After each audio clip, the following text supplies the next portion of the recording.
apologize, go for a ride, go and get some stuff. You're built on lies, you think you're wise, but you don't think enough. Oh, you never say what you want, get what you need, but you know it's not that.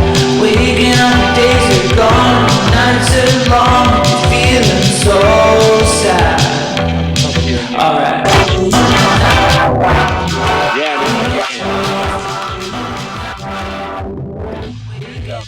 So welcome to my Osmosis. How are you? I'm doing all right. I'm in my apartment with my face mask, just trying to, deal with this campfire smell. All right. So do you think it smells like burnt trash, or what's the vibe? What's the vibe? I think it smells like a summer evening, and you're about to make some s'mores. Except you smell that for 24 hours straight. That's what I think the vibe is like. You don't think that s'mores is attractive, or you think that it smells like axe maybe or something? That's fine. You think it smells? I like that. I like that take. Honestly, that's a fun one.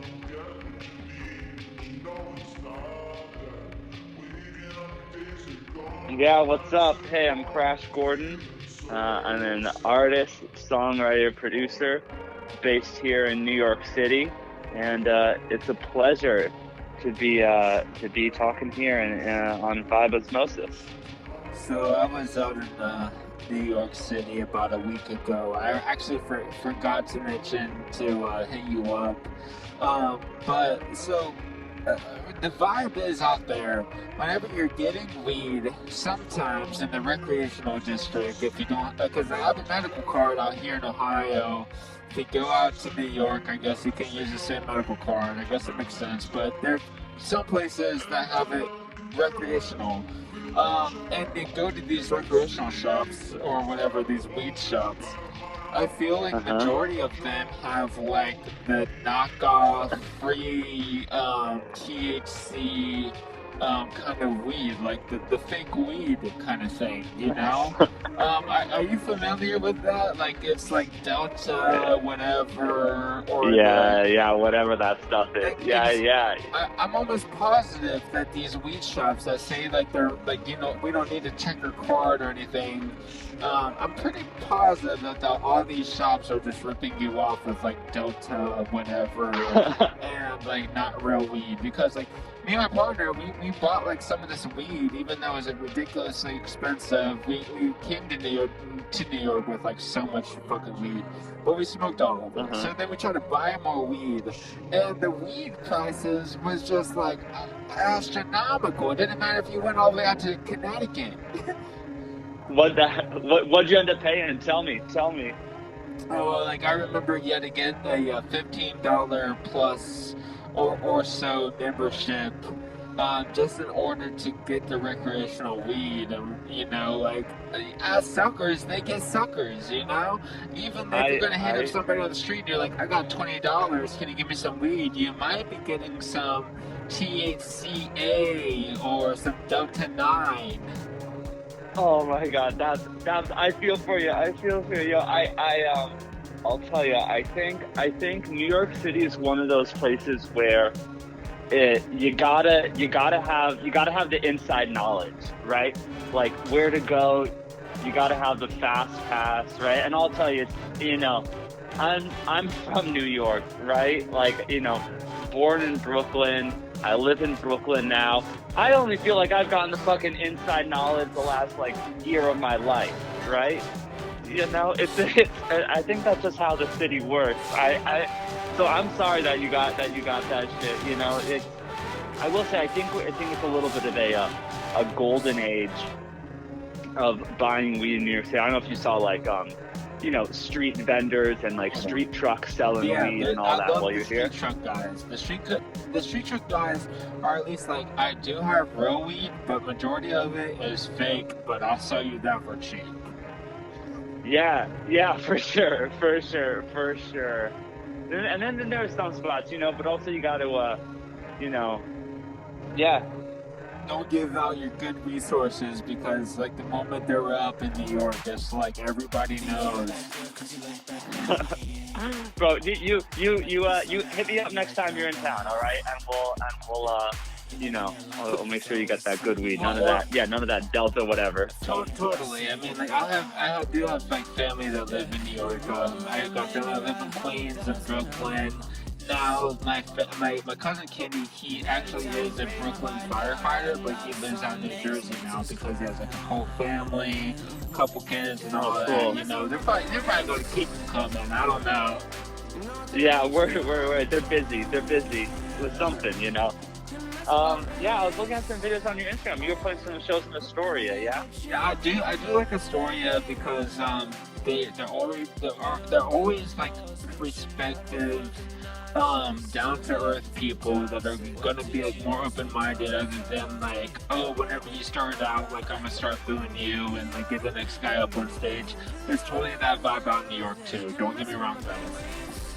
Yeah. No, Astoria's cool. I like Astoria a lot. Good food out there.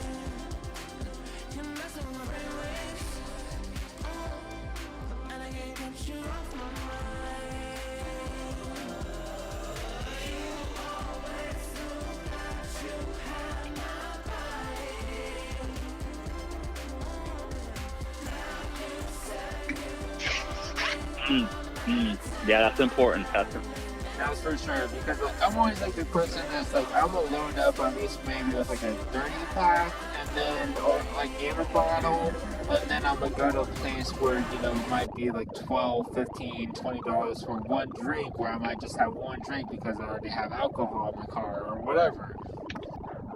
Oh my god. So much of Manhattan is just expensive. Just like so expensive. It really blows my mind, you know? It's Brooklyn has the best of both worlds because you can have like the strip, and also like have like the downtown aspect of Brooklyn, where you're getting these random mom and pop shops, like I mentioned, or then you're also kind of getting in the heat, where you're gonna go and spend like $20+ for maybe like 4 different types of IPA beer is going to be like served to you at this fancy restaurant or something. Yeah. Brooklyn's got it all. It's a big city. I mean, I always think like, right, like if Brooklyn weren't part of New York City, right, then and it wasn't until whatever, like 1890 or something like that, right, when it was integrated, it had its own culture, right? It'd be the fourth biggest city in the U.S., right? If it were a separate city, it would be it'd be like the rest of New York City, LA, Chicago, and then Brooklyn still, right? Like it's a fucking it's still an enormous, densely populated, it's its own county, right? So and I will mention, if you're like in the delivery business, if you're doing Postmates, Uber Eats, DoorDash, you might as well forget about it whenever you're in New York, unless you have like a bike or a motorbike, because like it's a biker's game out there. Like you don't even want to try unless like you're like the Uber driver with a decent car that's gonna pick up somebody that might be gonna give you some shout out or something. Like other than that, like just forget about it. Like let these New Yorkers run their thing, because it's like the traffic and everything, It's like there's a whole corporation behind that. right, for sure. Yeah, traffic can get pretty tough in New York. I'll tell you, I have a car in the city. I have an old and you tough to get around. Yeah, sometimes. I'm about to say, like we'll park our car, like maybe here and there, and we'll take the subway, or like take the Uber or whatever. But majority of the time, if you're driving, you're really gonna struggle trying to find a place to park. Almost like in Chicago, New York, LA, down to Florida. I mean, you're gonna experience that. I feel like anywhere you go, unless like you're in the Midwest or like in the fucking nowhere. Right. Yeah. Mass transit, man. That's the way to go. That's the move. Buses, subways, bikes. That's what's I'm up. not too much of a fan of the trains and the subways. Like whenever I lived out in Chicago, almost every single time I took the like subway or the train, I'm like texting my partner like, which one do I get off at? Like, how active Yeah. do I need to be? Like alert? Like I really hate this right now. You know, it could be a I whole day trend. Um, and that's kind of I guess with out there, if you're a driver or a non-driver, you still trying to have to like find your way around. yeah. I mean, no matter what, right? You gotta find your way. You gotta know your way, right? It's easier when you know it, definitely, when you've been there before and all that It stuff. is easier when you know it. I happen to bring my racing partner. They've never been to New York ever, so I try to cram everything in one day. Like here's Brooklyn, here's Queens, here's Manhattan, here's Times Square. Also, you might like hit it everywhere after today. I truly, if I went ever in New York after in a whole day, I would fucking hit. I mean, what they think? What they? Oh my god! Oh my, yeah. I could have seen that one coming. Yeah. I'll tell you. If I have to go two of those, right? Like, all right, Brooklyn and Times Square back. That's a day for me, buddy. That's a, you Today, know, it is true. yeah. That's If the you're whole going in the thing. early morning and you're trying to just like run out in Central Park and like get a coffee or something, you're like, that's my whole fucking day. Like that, like my day off. And then the next day, like I'm back to work because like I went out to Central Park like yesterday. Yeah. It takes a while. It takes a while. I'll tell you. I used to play in a softball league in Central Park. All right, and it was a like Tuesday afternoons, right? And it's a, you know, it was a great crew, right? Because it's like, you know, who's around on Tuesday afternoons? A lot of musicians, right? There were a lot of firefighters, right? A lot of people in the service industry, and some like dudes who are at a place in their career where they can like leave their midtown office for, you know, 3 hours in the middle of the day. Here's the thing though. Here's the thing. I found that, you know, and I love playing. It was so fun, right? Like awesome. You go out there. It takes an hour to get there. It takes an hour to get back. All of a sudden, I find like, oh shit! Now I gotta practice, and now I gotta go to bed. Right? Like there goes the day. Shit can be far apart, and you don't think about it. You know?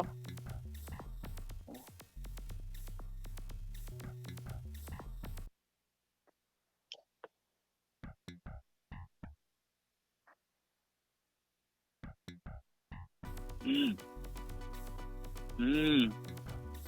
You think about like in these country areas, like right now, like where I'm at in Ohio, I'm like, well, whenever I walk out and I walk like 3 miles, I don't think I'm missing much at all. Yeah. Well, I love the way you just put that too. Of like just like the amount of, you said like, what was it, like the amount of lives that are happening in an area, right? Like that's a cool, yeah. I like that way of putting it, right? Like, you know, I'm in my apartment right now in my, you know, building, you know, whatever, 4-story building. There's, you know, however many people's lives and all their shit, all their dramas, all that stuff going on right here. You know, it's dense. For the record, you make this music under Crash Gordon. Kind of elaborate on why that is for you. Yeah, for sure. Um, you know, that's not my government name, right? You know, my first name's Max. You know, and I've you know, when I was working on this music, you know, I was just thinking about like, does this feel like something under my name? Does this feel more like a project name? You know, and I think there's something fun about having something under a project name that it's you know, it's part of the artistry, it's part of the whole piece, right? It's all that, you know. It's not me. It's a I don't know, a heightened version, like a slightly fictitious version, right? Sort of real, sort of not. Um, that's where that name comes from. You know, I think that's kind of where it came from.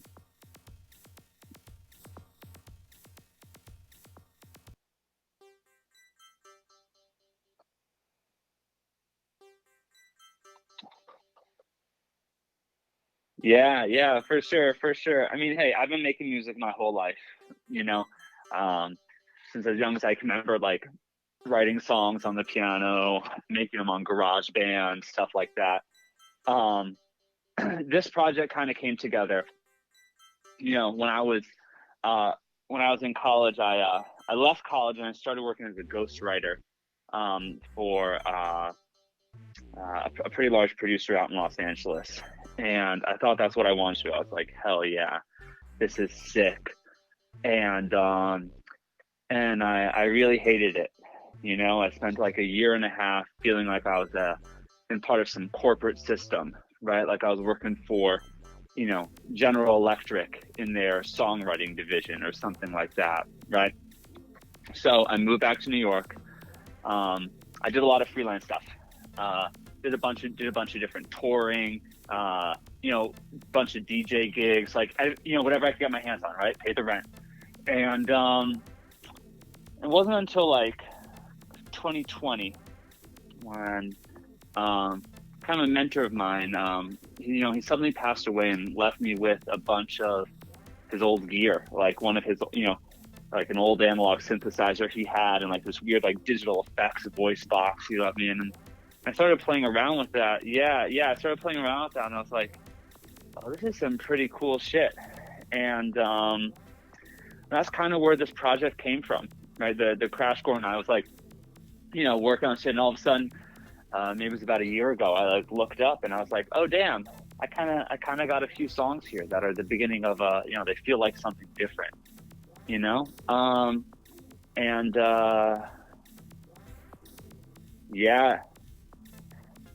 So the first song was the first song I put out, called Randy, and then the rest of that, my second single, Done You Wrong, I wrote end of last summer, and that song came out last Wednesday.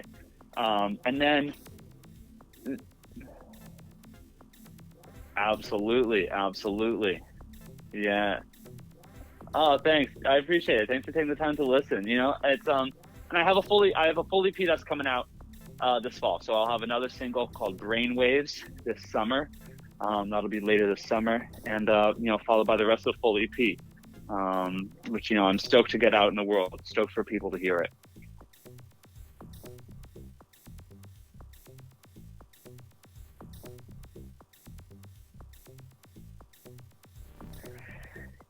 Yeah. How did that name come for me? I'll tell you, I've been throwing around a few different project names, right? Writing in my notes app. Some of them felt boring. Some of them felt not quite right. And then one morning I woke up in bed and just the name came to me, right? Like it feels like, Flash Gordon, but it's a little bit, I don't know. It's yeah. It feels like, I don't know. You ready? Yeah. For the record, I mean, besides like listening to music, the first time around on like Twitter, I believe is how I found you, and then I like switched over to look you up on Instagram, and I was like, okay, like this person actually is 100% legit. And then like I came across this artist recently picking out like random music to play on vinyl that was cheap, the discount bins. I came across this Billy Crash Craddock. Okay? Whoa. Billy Crash Craddock. And this guy, he eventually started in like the 1960s or so. He put out a really cool record in 1976, which is kind of like a knockoff version of like what Elvis was doing and throughout all of his time. Like he put like the parody version of Elvis in his music, but he made his own music. You know what I mean? So yeah, he could see how Elvis was making these songs and developing these tracks, And then he was like, Mm-hmm. I got a voice similar, but I'm also like I'm writing songs and making my own songs, and they're not necessarily like silly or anything.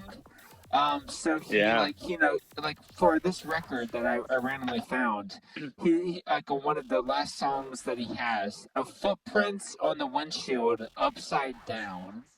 Okay, Yeah. like that title alone, I was just like, okay, so like you're That's a hell of a title. yeah, Yeah. like you're really trying to develop like a singer-songwriter style amongst like you have this Billy Crash Craddock, and like if you look at him, he looks like an Elvis knockoff. But you listen to his Yeah. records, he puts a lot of that like vulnerability of like, okay, like this is my band, this is like the songs, these are the poems, this is like the message and stuff.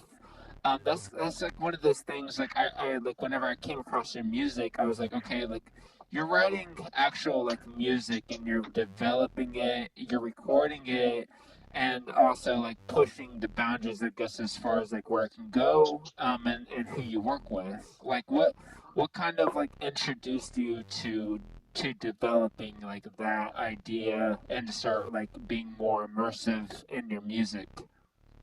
Oh, yo, well, that's a great question. I appreciate those kind words. I think my dad once told me from a young age, right? There are two types of music. There's good music and there's boring music, right? And yeah, it's good or it's boring, And yeah. So that's what I'm trying to go from, right? Like why do we listen to music? Why do we like art? Because it changes something inside of us, right? Like it just gives us some feeling, right? And that's all I'm going for, right? Like there's plenty of nice shit to listen to, right? But like I make music because the shit that I want to listen to, there's something else that doesn't exist yet, right? Um, and pushing for that. Yeah, does that answer your question there?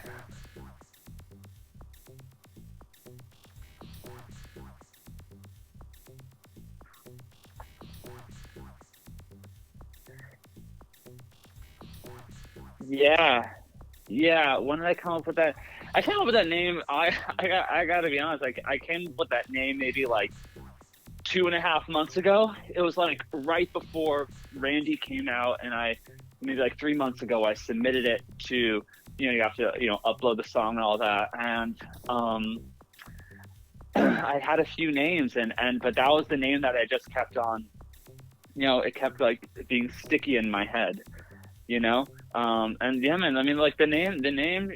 Kind of. I woke up one day and the name was in my head. And I wrote it. So I wrote it down, and it kind of stuck around. But I love that. I love that about Billy Crash Craddock. I never knew about that person, and it's really cool to see. I'm reading it. Gonna read about him a little bit. Yeah, like I think this guy's career is definitely one of those ones where we have artists that have made music in the aesthetic of like what's popular and very cool. And we kind of, like, as 20, 50 years pass on, we kind of forget about like all of those other artists that made music that was like in that genre, in that realm, or going out on tour, even making Yeah, a record deal and like doing that like circuit for even a little bit. That like they had this like realm of audience where that audience stayed true to this very day. I was very mind blown over the fact that like people still kind of like remembered what Billy Craddish was like back in the 70s and 80s. Whenever I'm like, wow, like that was Elvis passed, and like this guy still kind of kept on with like, well, Elvis is gone. Like I'm still gonna keep on developing records that maybe like be more like relative to me, but like I still have like this aesthetic sound. And like I thought about this as like with movies and like film artists, because like we have like these great artists. I remember reading an interview from Ryan Gosling about like whenever Drive came out for the first time whenever I was in high school or like middle hmm school, And whenever I was like in middle school reading about like Ryan Gosling, and he was like actually saying like, well, yeah, I did do a lot of like the stuff for Drive, but like we did have like these stunt people that like really put themselves on the line, especially for like crashing their selves and like having that on film. And I was just like, wow, like that's kind of like the vibe with like these musicians that are inspired by other artists that like really put themselves out there, even if it's just like to crash and burn. Not to say like Oh, Billy Crash, not to say like Billy Crash, Crash and Burn, but like like we have a lot of these artists that were, like, we came out of like 2009, 2010, 2007, 2012 that like still have like their status today because of the music they put out like 12, 14 years ago or whatever, you know? yeah, yeah. I mean, I'll tell you, I have, then there also, I think what you're saying on too is they're like funny people who, they have something, right? They're Billy Crash Craddock moment, but they don't, they're not going in Mount Rushmore like Elvis is, and, but I have a good friend who, yeah, I mean, she had she was with a band and had a great single in 2007 that did great. And now she has a gig. She's got a day gig. She still makes music. Works at like a mutual aid organization too, and living her life, right? Like Billy Crash Craddock. I'm looking this guy up. He's still around. He's 83. He could be older. That's not that old. Yeah. I'm trying Yeah. to You think still. about these other artists like Nirvana, like if Kurt Cobain. How even in the past, like Kurt Cobain kind of said, like Nirvana was dead. I'm gonna move on. I might even join like my wife's band Hole. And I was just thinking like, whoa, like what if like Kurt Cobain did join Hole and like develop like the guitar spots to like make that band even better than what it is today or known for today. And same thing with like the Cure, Robert Smith on Yeah. the Banshees, and just like I can play like guitar for your band and like make like these really intricate riffs and like melodies, but like it might just be like a record and a movement thing. Then like I might move on to the next thing because obviously Robert Smith to today is still thinking about like, can I make another Cure album? Can I will that album sustain, or should I still go back to like working with like these guys that are taking on the music that I've made throughout like my entire career? I'm so intrigued on how like these bands that have been like generational still have like their tact of like creativity and also like still honing into like what they're known for, replaying what they're known Yeah. for. The Strokes is really big for it because like they've been a band 20 plus years ago, but they're still able to make new songs and play like the old music and the good music. And then like still have like their moment in between where you're seeing like the dynamic of the band, and that's always like debatable between like media to media. Yeah, yeah, yeah. The Strokes are a great example of that too, because they're a band, right? Like it's the five of those guys, right? And they keep it going. Yeah, but that's a great point too about Robert Smith. I mean, he's one of the greats. He's so fucking cool. And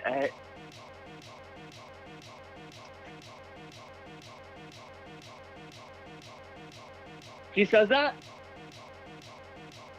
No fucking. I love either that or that he's got some insecurity too. That's so interesting. I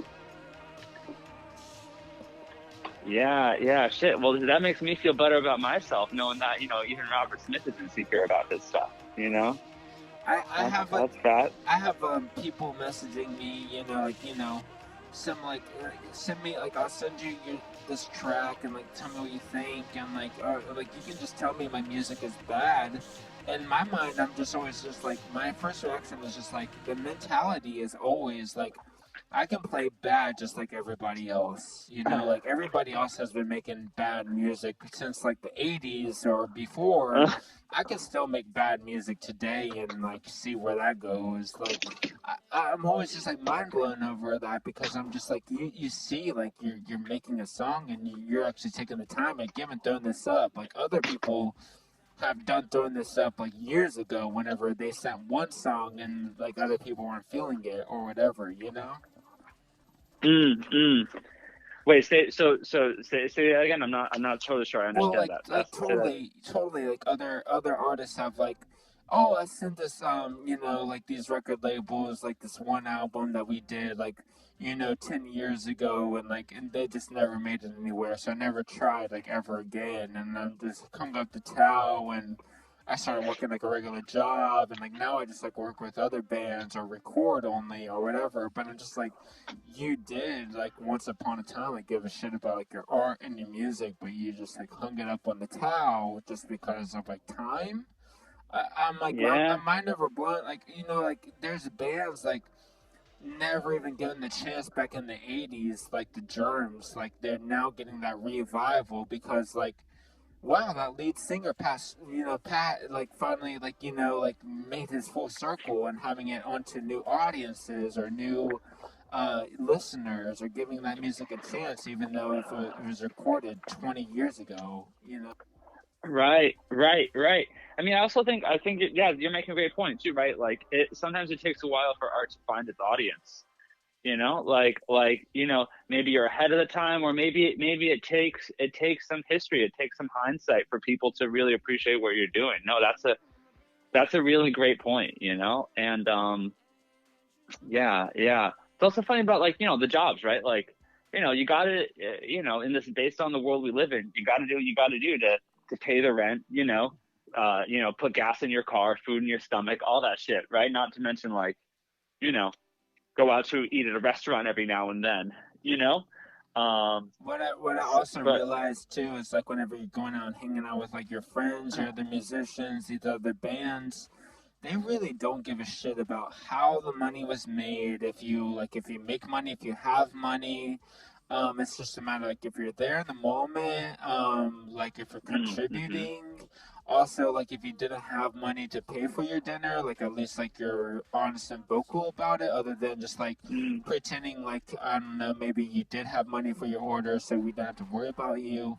I hate to kind of throw out instances, but I'm just like there's totally moments of like you being real with the people that are in your circle that are supporting you because like you're here today and you're promoting your music, you're putting it out there, you're playing the show, or you're playing the game too. And yeah, I think yeah, I for think that sure. goes above a lot of people's heads whenever it really comes down to like the moment, especially like, hanging out with like production crew and seeing like how much work like the other side people do, the people that are associated with other bands. There's got to be some more respect, I guess, behind the industry whenever you are part of the industry. Yeah, that's a really good point. That's a really good point. I mean, it's like, music is, you know, as I'm learning, right? Being an artist is, and as you know, right, being an artist is hard. It requires a lot of work, giving it your all the time. I was thinking about this now. Um, I work all the fucking time at, new stuff, writing new songs, right?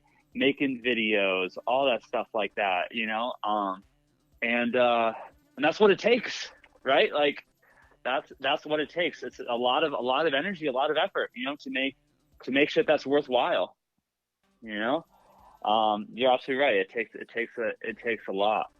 Um, And I yeah, a guess lot of strength. in that Yeah. aspect too, I totally see how Hmm. some of the bands that I like, I love and adore, like throughout all this 10 plus years, you're still doing interviews, you're still taking on press, even though like you've already have a full idea about like what the fuck is going on, you're still like immersing yourself like in this process of like trying to get yourself out there, other listeners, other engagers, other than like the people like you're so familiar with, like being maybe dedicated to like what you're doing, other than like giving that dedication to other artists per se too, because there's totally the fanatics out there. Yeah, 100%. Well, I just think about like, Bob Dylan, right? Who's like truly William Shakespeare level of great artist, right? He's gonna go down as, right? And, yeah, for sure, for sure. And he's on the road all the time. That guy's always making new music. He's putting out as many records as anyone in the game today in 2023, right? He's always touring. I just think about it. It's so inspiring. And then you think about like, the fuck else is that guy supposed to do, right? Like, he's a musician. He's an artist. He's gonna keep on making that art. That's who he is, right? Like, he's been doing it whenever he was on the streets and had no money, and he's still doing it today, even though he has all the money. Like, I feel like he's done beyond, made the point of like he's here for the music, for the art, and still creating. He's definitely one of those inspirations for me. Whenever I don't know if you've known this from the other shows, but I have mentioned this. But whenever I was growing up in high school, I had a picture. I had a gigantic poster of Bob Dylan right above my bed, even just cool. of just like him like playing, like it was just like him not even playing the music. He was just like in that moment. It's one of those famous shots. I forget who it's done by, but it's just like he's touching on the bass, and like he's just like in the studio working on the track that just the picture of him in New York. I'm drawing a blank right now because I'm throwing this like straight up from the dome right now. But like that to me, like was younger, I was just like, there's no other artist that's being like that authentic, even if like they didn't have anything to their name. Like Bob Dylan did not obscure the fact that he was living on the street and like trying to put out like this message or this name, and he didn't have his good song singing voice. Like he wasn't like trying to boast and say like he was the best shit out of all the shit, and like all these like young listeners are now listening to me. Like there's a total reason behind that, and that's still relevant today in different ways. I feel like with like the other media, with like these girl rappers, young rappers, queer artists and stuff. Like there's a whole different kind of avenue on how like you're getting that experience to begin with. What do you mean by that? To bring up with, like, to bring up with Bob Dylan. You know, like before people knew him, before they even got his record, before they even got a CD or a hint of who he was, because they seen that he was literally out on the street like every single day for months, trying to at least make a statement of like who he was. That really does speak numbers on like how long it maybe even take before like this guy was out on the street for months with like no money and trying to put out like his songs, even though he knew he wasn't too good, but made a big name and statement for himself today. Yeah, for sure. Yeah, he worked really, really hard, and still does, 100%. I've skipped majority of the Vibe Osmosis questions because this conversation has been interesting. So go ahead and then get into your astrological sign and favorite movies of yours. Oh, those are great questions. Okay, astrological sign. I'm a Cancer. My birthday's July 12th, and I think I'm very much a Cancer. Love my mom, cry every year on my birthday, all that good shit. Some of my favorite movies. Ooh, all right, so one of my OG favorite movies is Singing in the Rain. I'm a sucker for that. It's like I think it's like a kind of like weird sci-fi. Modern. Love. Yeah. What do you say? It's modern hit. Oh. Yeah. The Matrix, one of the great movies of all time. I think that might be that may take number one. Wait, what was your astrological sign? Sorry. I'm a Cancer. Cancer. So, do you believe in the Matrix? Or I happened to interview like two Leos back to back, and I was like, what are the odds? What are the odds? do I believe in the Matrix? I don't know. My life feels pretty fucking real to me. You know? Am I? You know? Are we all just programmed? I don't. I don't think it makes a hell of much difference. You know? I think my life feels feels pretty fucking real. All right, so like the thing about the Matrix, besides like some of these really deep hidden themes, I'm gonna get Yeah. into one of my favorite movies in a second. But in the Yeah. Matrix, um, it was my brother who passed away. He committed suicide. It was one of his favorite films of all times. Before the Mm. before the recent movie came out, you know, he committed suicide. He didn't have the opportunity to watch this new one. And the biggest part of my mind whenever that happened was just like, thank God, thank everybody you did not have to watch the new Matrix and like be like, that was the worst Matrix I've ever seen. Like, I'm gonna go commit suicide. This is me being a jerk about it, but like, I was just like, what the fuck was the new Matrix? Like, you want us to believe like this entire time was a simulation, it was a game, and but somehow like it's still going on within a game, and you want us to give this like the light of day? Like, what the fuck was the Matrix, man? Oh my god! I just gotta say for Terry, that is some fucking dark humor right there, which I love Dark and humor for respect that. sure. I love and respect that. I think okay. Here's what I think it's about. I mean, I think it's about the whole a few things, right? One, and like correct me if I'm wrong, but like aren't some of the characters choosing to go back from the real world to live in the Matrix in the final Matrix version, right? Like I think that's fascinating, right? And that kind of relates a little bit to what we were talking about before with like you're an artist in the world, and then sometimes you go back and you need to get that consistent 9 to 5 all the time, right? Go back to that, right? Like sometimes you got to go back. Sometimes going to the Matrix, back to the Matrix is the right choice for some people. And no judgment there. Here's what I found super interesting about the last movie is it's all about rebooting the Matrix franchise, right? It's a movie about rebooting the Matrix franchise, and the whole context of it is right the Wachowskis, being solicited by That's WB the saying. agenda behind it for sure. Yeah, yeah. I mean, I thought that was cool, right? But I'm with you. It definitely the movie could have been better. I will say, it could have been worse too. There's a world in which it was not as good as it was. I was Yeah, about yeah. to add as well, like with this AI world, I'm really surprised where they were just like, Matrix 4? Let's just have like, wait, was it 4 or 5 at this point? I'm so sorry. Oh, like Matrix 4 or 5, whatever. Like, Yeah, can we yeah, have an 4, yeah. AI, like, take care of this one? Because like we fucked up. Like I was really wondering if like AI was just like, oh, we don't need to have the real Orpheus in. We can have like a modern day Orpheus where he's just similar and like Oh, I totally hated watch the that. I same hated that film. so much. That made me so sad. Like why can't you get Lawrence Fishburne back? Like what the fuck, guys? Yeah, Like like to me spend it was just spend the like money. a big elaboration on like this world is not the same Matrix we've ever known today. So like give up all false hope. And like also I guess in my perspective, like I didn't watch the preview. I didn't like look into the IMDb. I didn't look into like the development and stuff like.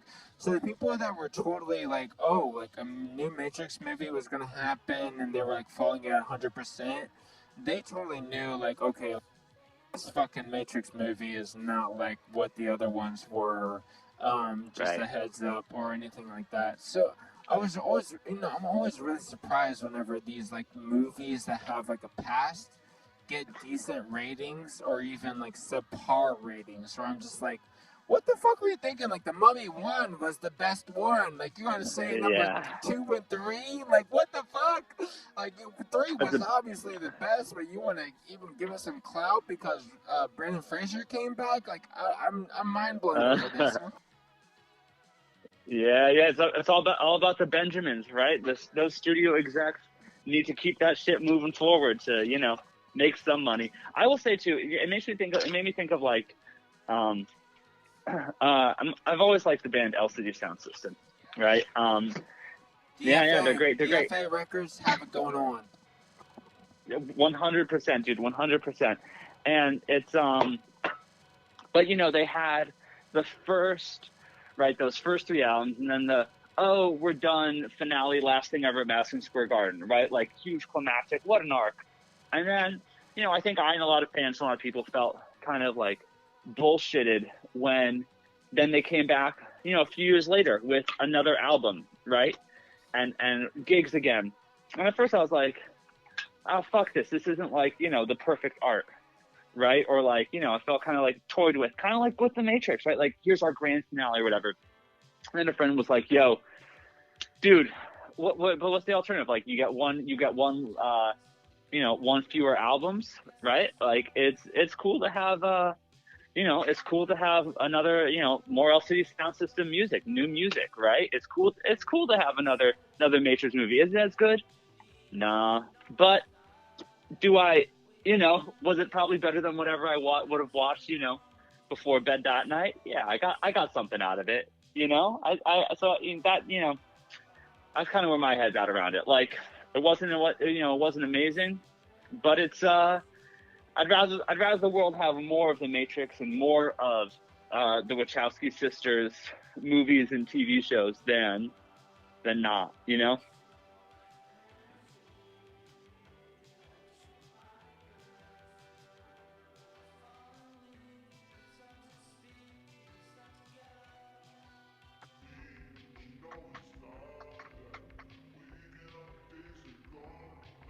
Oh, that's a great question. I think I'm super sensitive. I'm super emotional, and I got to be in the water. Love swimming. Got to be in the coast. That's kind of how I feel. I think that all checks out.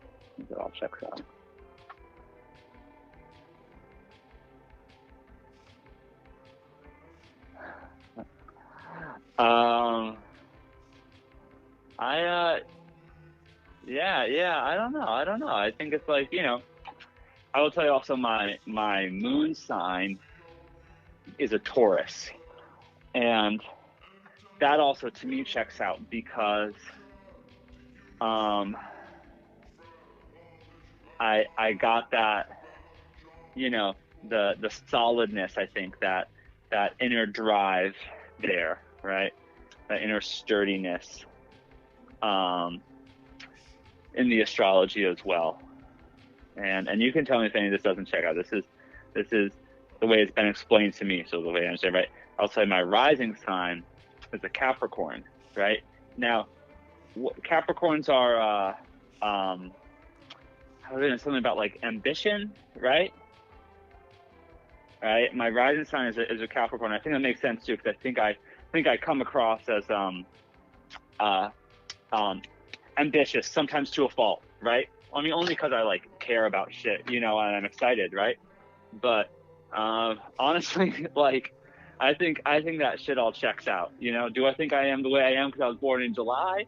Who's to say, right? But I think that those three signs, they help me see myself, right? They definitely illuminate parts of me. All right, so personally, as what they say is Scorpio, I don't necessarily know if I agree with it, because I don't know if you've heard from the other shows, my dad is born on the same day as me. And so like I can see like from my own dad's mistakes per se is like, you're not like me at all, but like somehow we're born on the same day. Like what exactly is like your time frame, like what was just so special about your day that like makes me so different from you? It's how I view it. You know, I feel like everybody has their own father dynamic a little bit differently, but for me it's like, well, we're born on the same day, but we have like this completely different point of view, point of like way of living, and X, Y, and Z. You know, like I feel like I'm always the more hedonistic person, just like, okay, like you can totally live in the moment and like not have to worry about the future. my dad is always like kind of the one that's like, if you don't have a future, how are you even like living today? So like, you know, that always affects me, I guess, like whenever I'm working on music, was just like, how can I affect, you know, you today, where I know like this is like, you know, the point of what I'm doing or what I want to do. And I had to kind of tie that up with like a family dynamic, but for me, it is a family dynamic of like, I have four older sisters that all do like phenomenal things, and for me, it's like I'm the guy that actually like makes music, creates music, records music. Like they don't do it, so it's like that's like my own way of like, okay, like this is my way of expressing, other than like how you guys do it per se. I love that. I love that. Yeah. Do you have that kind of own thing like with your family? They have their own ways of like communicating with each other and expressing with each other. Yeah. That's really interesting. I mean, I was, you know, my dad is a musician, and you know, he's from a DFA. He's a work musician. He also teaches as well to, you know, pay the bills and pay for life. And my mom's is a visual artist. You know, and so honestly, like, I don't know if I feel that when I was younger, I used to feel like, oh, I'm different in this way, you know, fighting that stuff. I think especially like father-son shit is complicated, you know, and there's a lot there. But you know, these days, as I've gotten a little bit older, I feel like shit. Maybe maybe we're not so far apart after all, you know, and you know, I'm coming to peace with that. Like, oh shit, you know, there are ways we're different. You know, I'm me, he's him, but you know, maybe we're not so far apart. I'll say, you're saying your sisters, you know, doing important shit. If you're making the music, that's damn important, you know. That's you're an artist. You're bringing art into the world. You're bringing music into the world. That's the fucking gift, you know. I don't know what kind of stuff your sisters are up to, but the music that's shit, man. That's pretty fucking important. I like to think so, but then I also kind of like, I do like this sort of self-aware like thing of just like, okay, like what I do is like really dumbed down from like the versions of like them that's like contributing to society, community, or what do they do? What do your sisters get up to? Oh, like for one instance, like my sister Rayleigh, she graduated out of High Point University, which is a pretty prestigious college, to like later on work and do stuff out in Colorado. And that wasn't always the thing. They later on ended out in Colorado and chose where they're doing their job. And still remotely, and they're working at home and producing, I guess, like content and media for their associates, but you know, like having that home life back in Colorado to really someone to enjoy the simple things. It's good for one instance where I can kind of see where like, oh yeah, like I was just back at home, like interviewing artists and making music, but at the same time, like that was like what I guess I'm passionate about and see like the purpose beyond maybe too.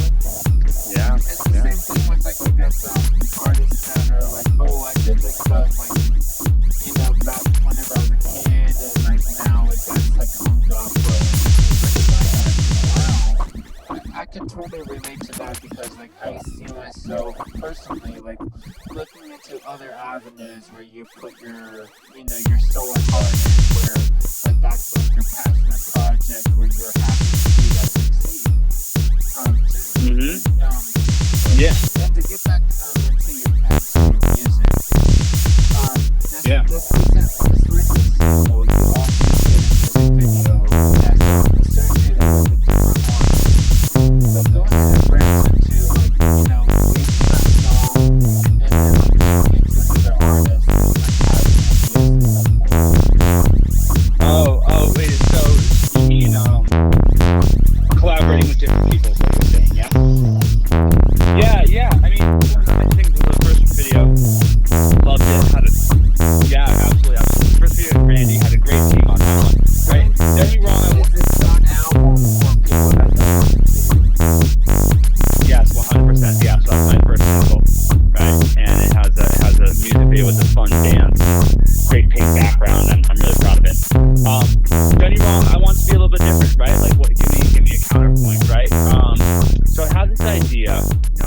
mom's a visual artist. She actually did the.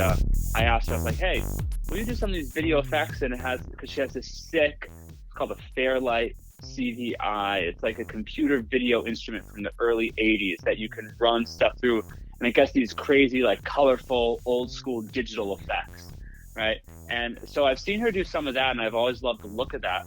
Shout and out Windows. What is that? Shout out Windows. Yeah, 100%, right? Shout out to the old technology, right? And I hit up a friend, Chris Steingarber, who is he's a great DP. His day gig is working for out in Jersey for a real estate company making production videos. So he's great at drone stuff. I was thinking, what are we going to do here? And the whole video, right? The main conceit is biking backwards, right? And because then you're wrong, right? It says the pre-chorus is like, you said, I don't know nothing. And the chorus is, but I know that I done you wrong, right? It's about looking back. It's about regret, right? It's about acceptance of that regret, right? And so I had this idea of, you're biking, but instead of biking forward, you're biking backwards, right? Instead of the cars, there are these cars. Instead of the cars driving forward, I'm there on the road and all the cars are moving backwards. So then, some cold day in November, went out to Jersey, shot it. Spent a day working with Chris, then I took it home, and I did a cut. I did an edit myself. And for a note on the listeners, if you do watch this video now, you would never know that this person is actually acting and that this is actually like a music video type of thing. Like you would put into the perspective like this is all happening like in the moment, and like this is the time of day per se, but you're really taking on this ride once you watch the music video as well. Oh, hell yeah. I appreciate you saying that. Yeah, I mean, we shot it at like the ass crack of dawn, right? It looks like it's early in the morning because it was so early. My lips were, blue in some of those shots, right? And we got our final shots the very end of day, right? So there's nothing in the middle of the day, right? It's all those like transition points that we got, and that got that great light, and maybe there's some metaphor there or something like that. But it was it was really cool, and then you work on it for a sec. You hope that some people watch it. You hope that some people like it, and that's kind of where I'm at right now, right? Just trying to get my art in front of other people's eyes and ears. I'm proud of the song. I'm proud of the video.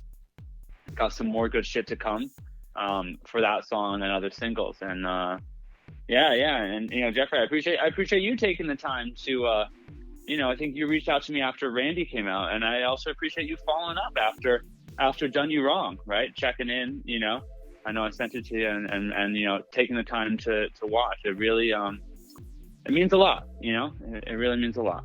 Well, all right. So for the note for all the listeners, I was already following and already like listening and like keeping my eye out, but then like there was a whole new release I happened to listen to like late at night, show my partner, and they were like, well, this is kind of cool. Like before I see the other music, and they were like, okay, like I don't know, they didn't make me get it. And then I showed this one song, Done, and they were like, okay, like I totally get this. And I was like, all right, like I'm totally gonna message back out and like follow up with this, because whenever I first heard your music, I was like, this is really something. And also like it's not necessarily grabbing for a response, but you get a response cognitively whenever you take the dive on it, and you don't necessarily get that from taking like the dive on original music or music that's on the radio, especially if I guess in the top 50s or 100s. You're just like, okay, like I'm already like you already set the standard down, maybe in terms where you're like able to listen to this and like take it as acceptable. But you really do find the dive whenever you find music that's like up your alley too. Hell yeah, man. That's what it's all about. There's no feeling I enjoy more than, making music that excites me or listening to music that excites me, right? And I think like, it's I'm not trying to make a bunch of stuff that's, you're going to listen to on pop radio while driving in your car, right? I'm trying to make my goal is to make music that, first and foremost, I get hype about, and then music that, you know, hopefully someone else can be hype about, you know? And, you know, it doesn't need to be, you know, millions, right? It just needs to be, you know, a listener like you, right? Or someone, you know, someone like you who can, you know, you put it on, and for the time it's on, you get something out of it, you know? And hopefully it makes you feel something, right? That's what I'm going for. Well, I really do appreciate you taking this much time to join about Osmosis in particular. Well, hey, it's been such a pleasure. I really appreciate you having me on the show, and I look forward to staying in touch. Before we go, some of my, you know, key questions, you know, we did kind of tap into it. Favorite movies, favorite music, and like the artist that inspired you today. Oh my God! Well, there are so many artists that inspire me today. You know, I think one artist who really inspires me today is Charlie XCX. I think she makes great music, and how is she live? So I watched her live before COVID shut down, and I also seen her Pitchfork, and I'd say that Pitchfork performance before, you know, she was releasing new music, she was hinting at the fact like, hey, I'm playing some like 2 new songs, I think. Was only what she played, but like it really was like that performance of like Charlie XCX is not fucking around. She's no longer hanging out with James Franco and like little dingy bands. Like she's like a whole act. Yeah, I mean, here's what I'll say. She's been at her career at the top level for a decade, right? She writes great music, but more than that, everything she does is she makes it fucking art. It can be pop music, it can be something more left of center, and whatever it is, it's art, you know. And I really respect that. You know, also she's a hell of a dancer too. You know, that counts for something. That counts for something. One of my all-time favorite bands, was like, you know, Daddy, who like was associated with James Franco, and like they happened to do like show like way back in 2010 or so, and Charlie XCX happened to like play a collaboration show, and to me, like, I was just completely mind blown, mesmerized. It's just like there's no fucking way like that, like, you know, like Tom O'Keefe and James Franco are like able to make this band, but then so I have on like the show where Charlie XCX is playing like this like brand new music where nobody ever fucking heard of, and you know they were not excited. They were not even wanting to dance or move. Like if you danced or moved whenever she played way back when, people look at you as like, what are you doing? Like, can I kick you out of this venue? Like, are you on drugs? And I'm just like, that's Charlie XCX. Like, she's fucking played other places. Like, if you don't know, like, you're fucking crazy, you know? And like in today's world, you know, if she plays a set somewhere, people are going to be dancing, and it's not going to be like, what are you doing? You're actually dancing here? Right. Well, I'll say, you know, I think you dance all the time, right? There's no type of music you should dance to if you don't want to, right? Yeah. She's great. She's one of the greats. Yeah.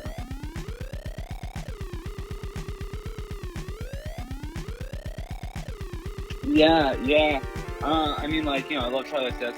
These days, who isn't, right? But I've been really into Ice Spice. I think she's great.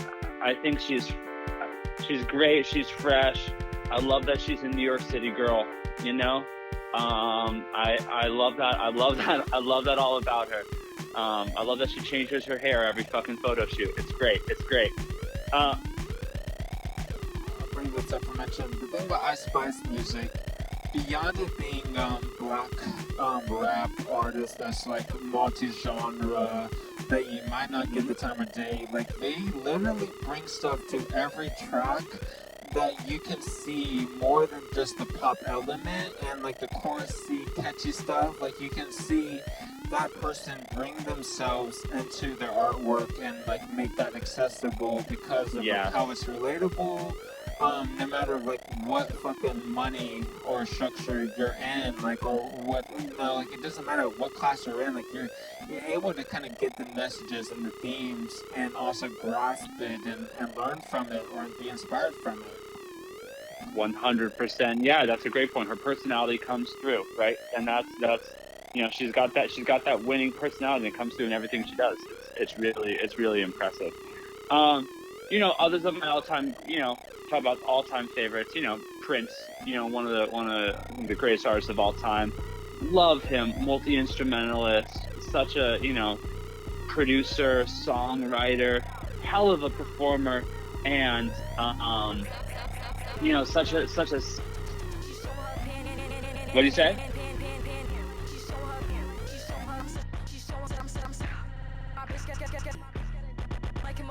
Right, yeah, Midwestern boy, right, from maybe Minneapolis, right, but yeah, great, and I also like that.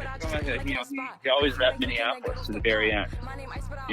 I I've never been to Minneapolis, but I respect that. He's like, this is where I'm from. And I think that's really cool. I think that's really cool.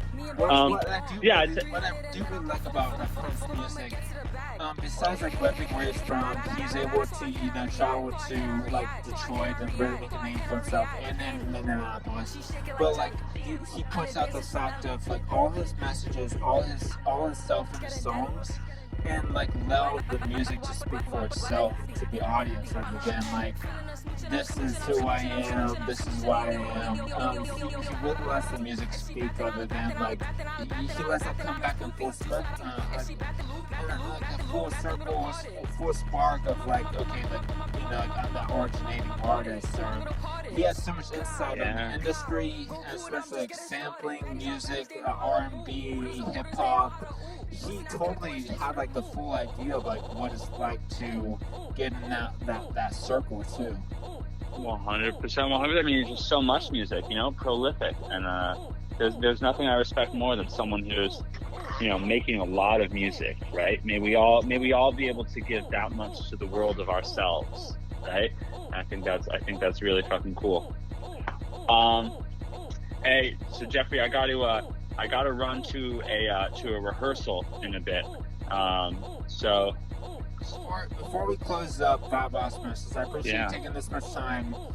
One of my last questions is, if you're stranded on an island and you could bring one thing with you, what would you bring? How many people say an inflatable boat?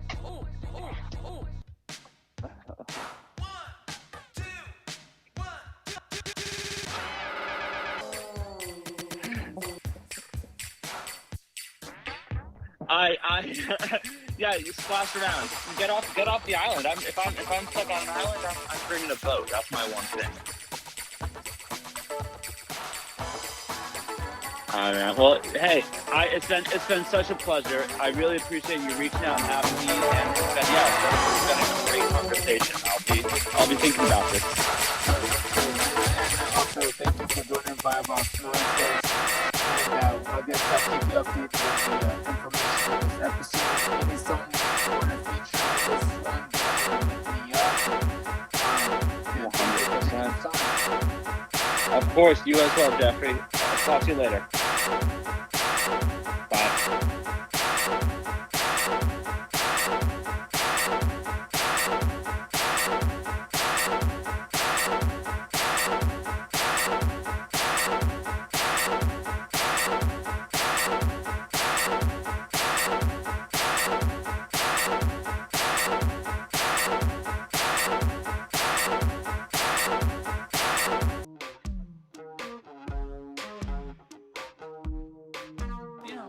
I'm sick of rolling on the ground. I give too much. Nah, turn it, yeah. In a box today, I boom, but always said, oh no, said,